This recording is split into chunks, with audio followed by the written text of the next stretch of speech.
Before proceeding, viewers are advised to exercise caution. The following is intended for educational and entertainment purposes only.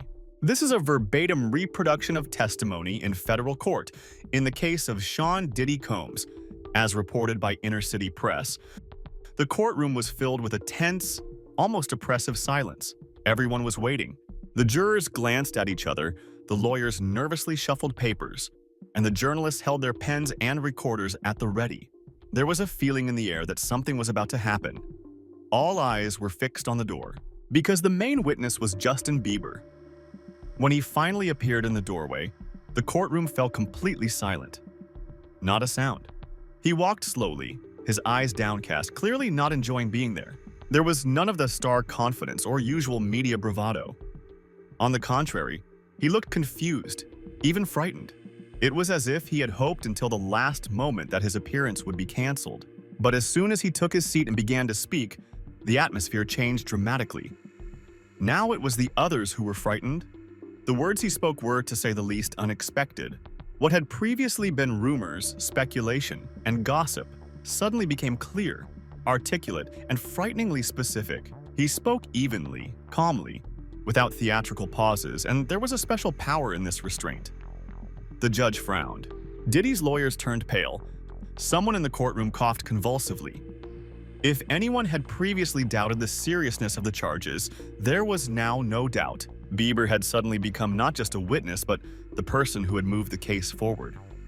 The atmosphere in the courtroom became heavy, like before a storm.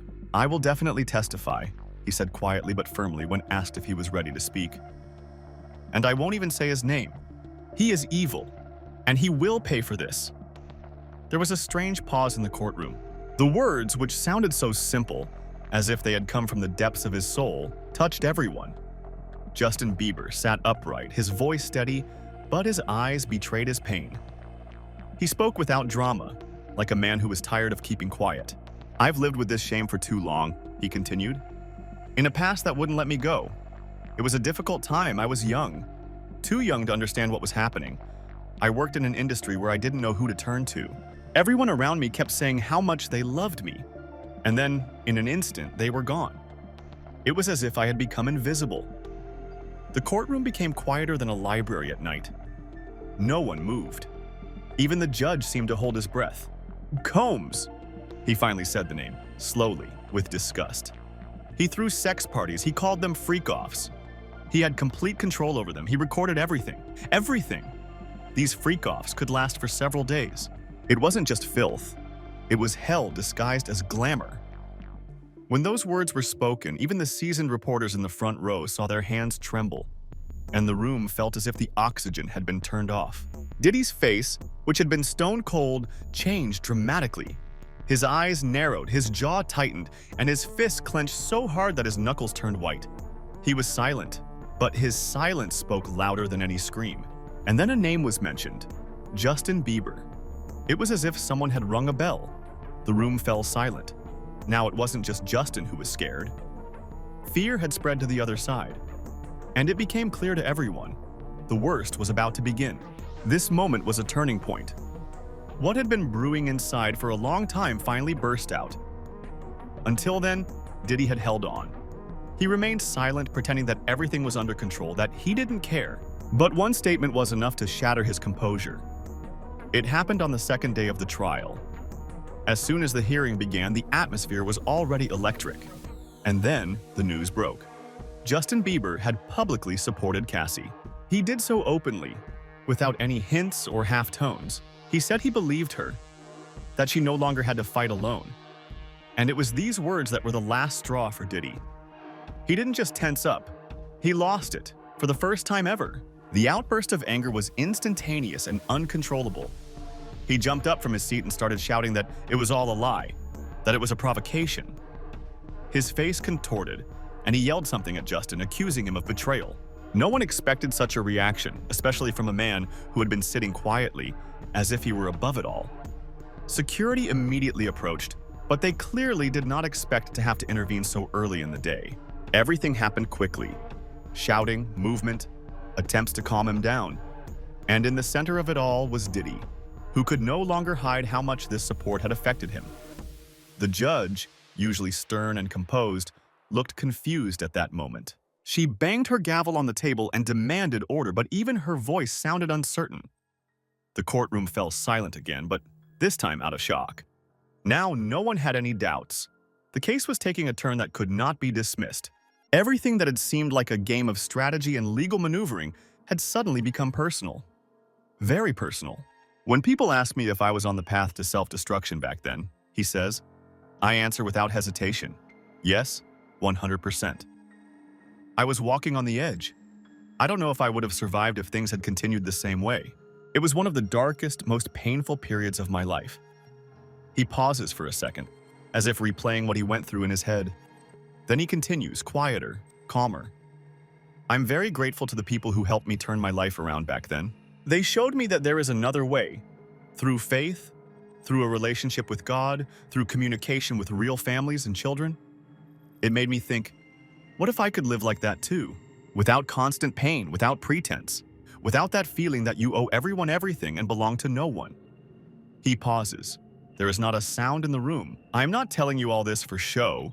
I want people who have been through something similar to understand. You are not alone. If you are at rock bottom right now, I've been there too. And I got out. I want at least one person who hears my story to be able to save themselves too. Because this needs to be talked about. Because we've been silent for too long. And yet all this is often presented as harmless encounters, jokes, part of the industry. He straightens up and speaks bluntly. I was 16, and I was just pinned down like a thing, like a toy. And someone, an adult, famous, influential, says, wow, you smell so good. How old are you? I'm 16. Oh, almost 17. I didn't smell like that when I was your age. And it's all supposed to be a joke. But I don't find it funny. I'm scared. And I'm not the only one. Some people in the room looked away. Some pursed their lips. And some began to truly understand what this was all about for the first time. Hollywood, Justin said. It's like it was just waiting for me to grow up. But not in a good way. Not like you're growing up, you're becoming independent. No. It was more like an invitation to an initiation. Like, welcome to adulthood. Now you're part of the game. You're not a kid anymore. You're a commodity. He spoke calmly, without hysteria, but every word hit home. This was especially noticeable when talking to Diddy. He was constantly throwing out phrases like, did you see the movie where we're hanging out? Well, we can't tell you everything, but it's definitely every teenager's dream. Like, look how cool we are. That's how they cared. That's how they looked after me. But in reality, I was just a toy for 2 days. Something to have fun with and then put back in its place. Many in the room stirred nervously. These phrases could no longer be dismissed as exaggeration or emotional reaction. It sounded too clear, too true. Yes, then I signed a contract with Asher, but Diddy was always around. He bragged to everyone that he produced my first album. He wore it like a medal. Although he wasn't legally my guardian, he was the one who decided where I went, who I talked to, what I did. He took me to parties, set up meetings, introduced me as the young king who was about to blow up the industry. He paused and added, and all this despite the fact that everyone in the industry knew what he was supposedly doing. It wasn't a secret. It was an open secret. Everyone knew, but they kept quiet. Because that's how things work here. They look the other way until someone breaks down. These words hung in the air. No drama, no hysteria, just a fact. But it is facts like these that turn courtrooms upside down and tear off the masks of those who are used to standing above everyone else. The next day, the trial began strangely calmly. Too calmly, even. Like the silence before a storm. Diddy entered the courtroom confidently, with a whole entourage of well-dressed lawyers, as if to show that everything was under control. He was wearing an expensive suit, sunglasses, his chin slightly raised. But his eyes gave him away. There was anxiety there.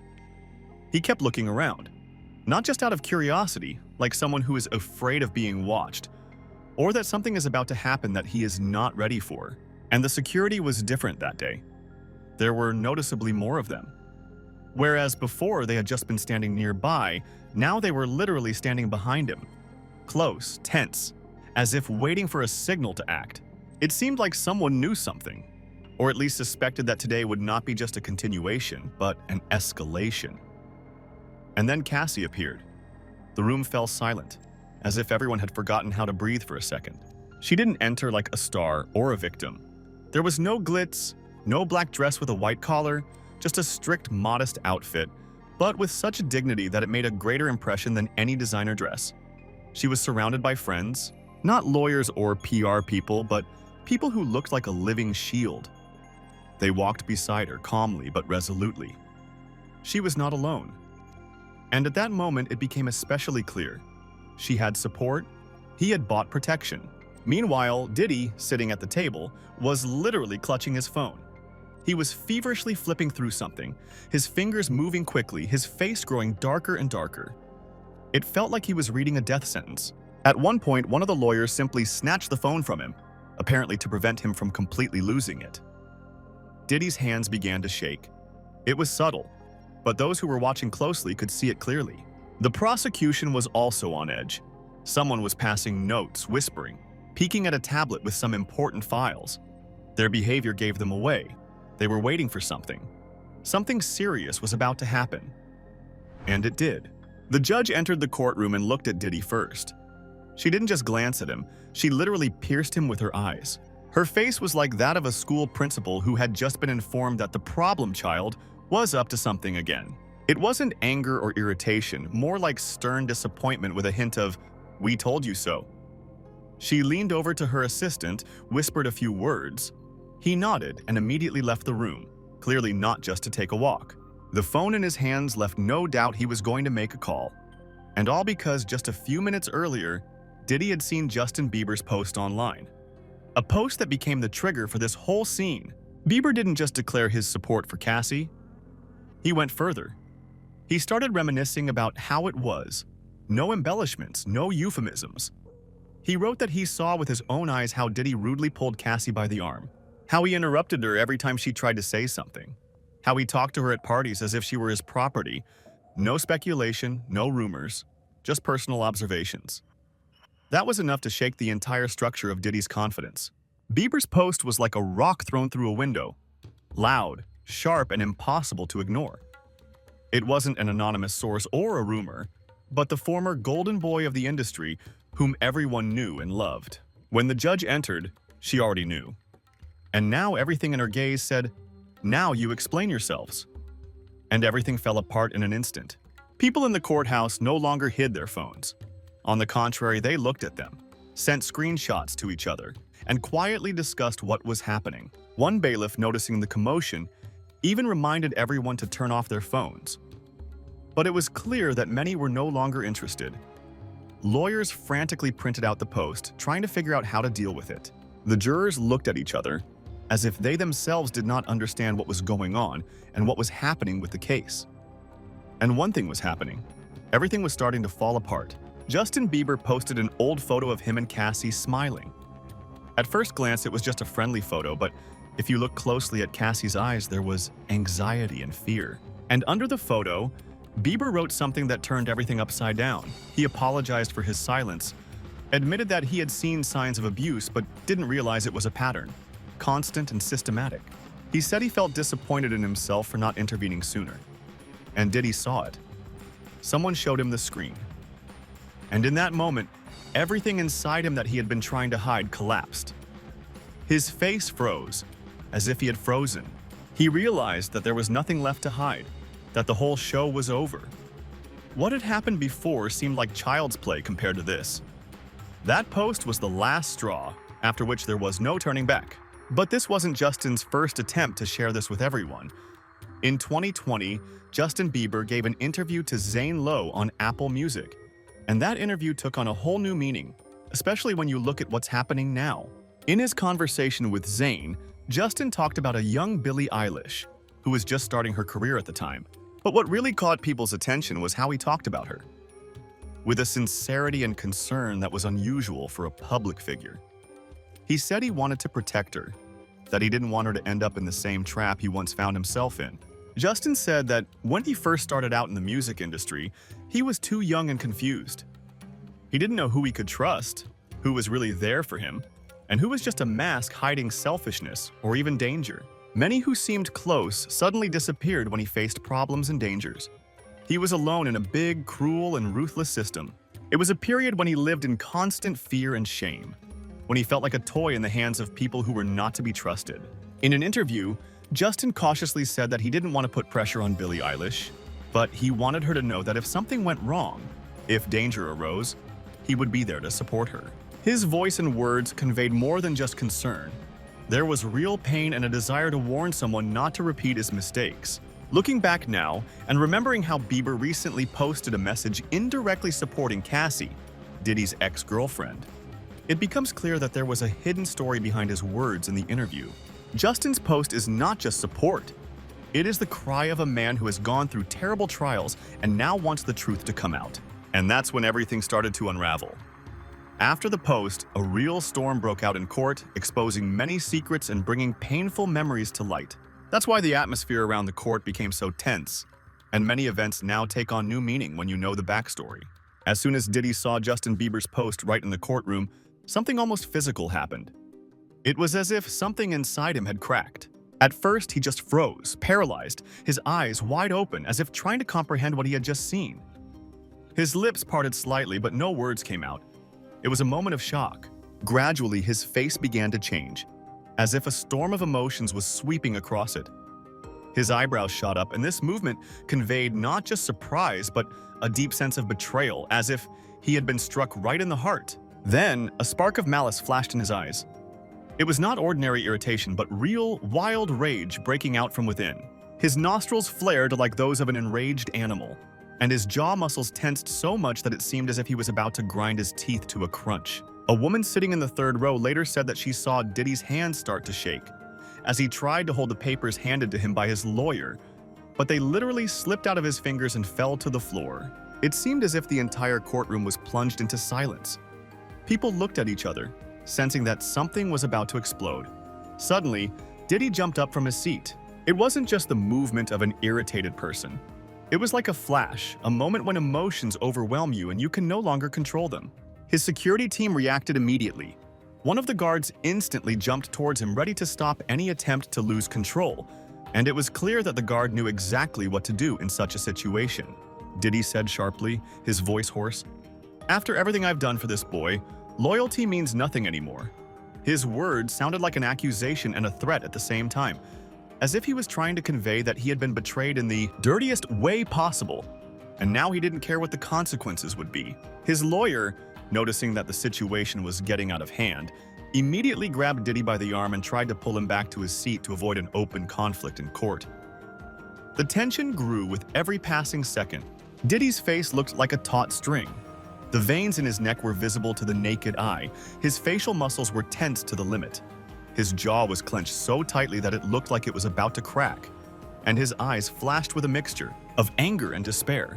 A court artist who had been observing the proceedings in the courtroom for several years later admitted that he had never seen such an expression on a face in all his career. This moment became one of the most tense and memorable of the entire trial.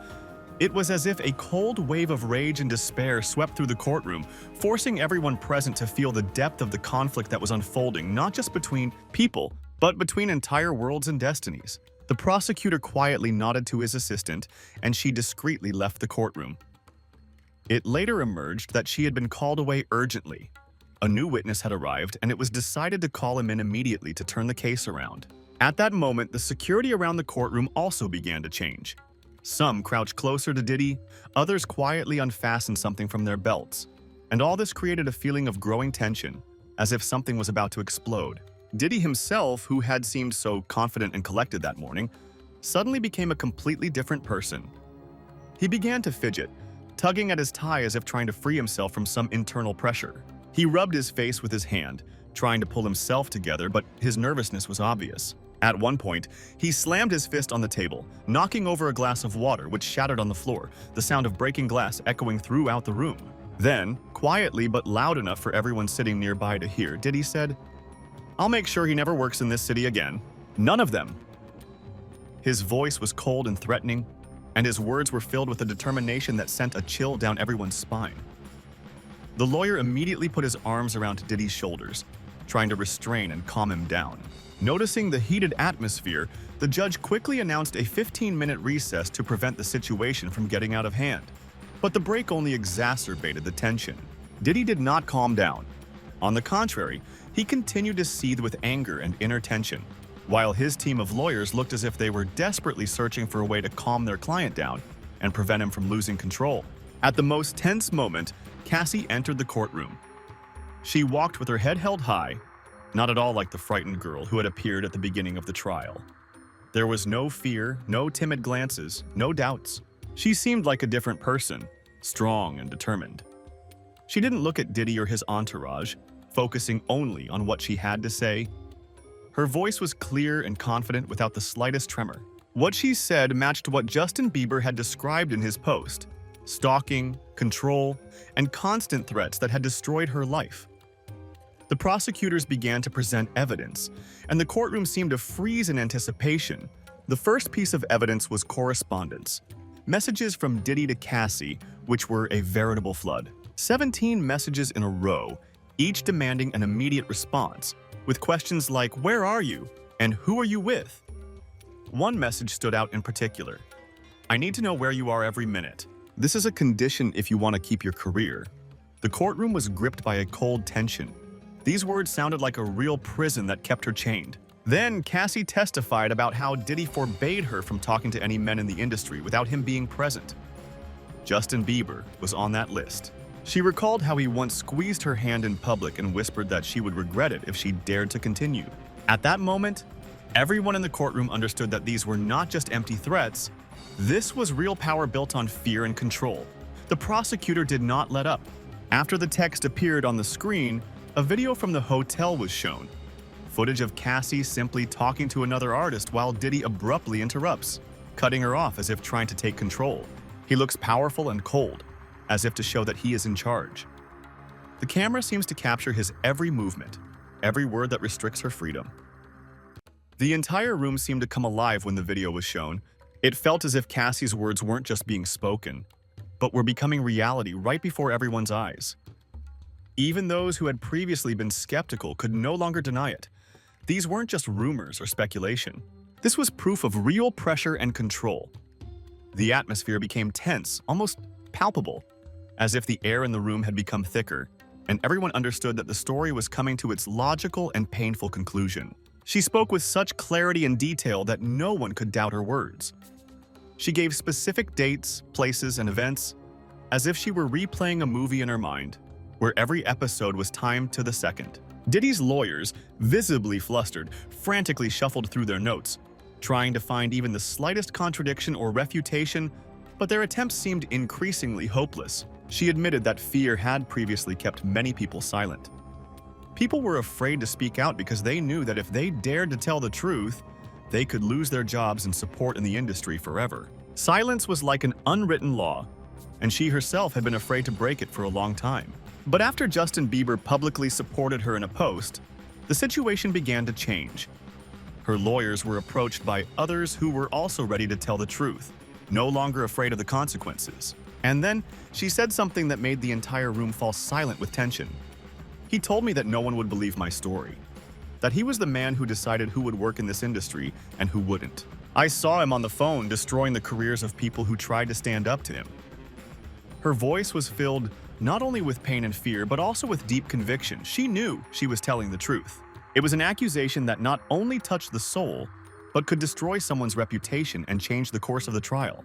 At that moment, it seemed as if the courtroom had frozen, and everyone understood that this story was no longer just words, but a real challenge to the system. The courtroom fell silent when the prosecutor turned on his tablet and messages between Cassie and Justin Bieber appeared on the big screen.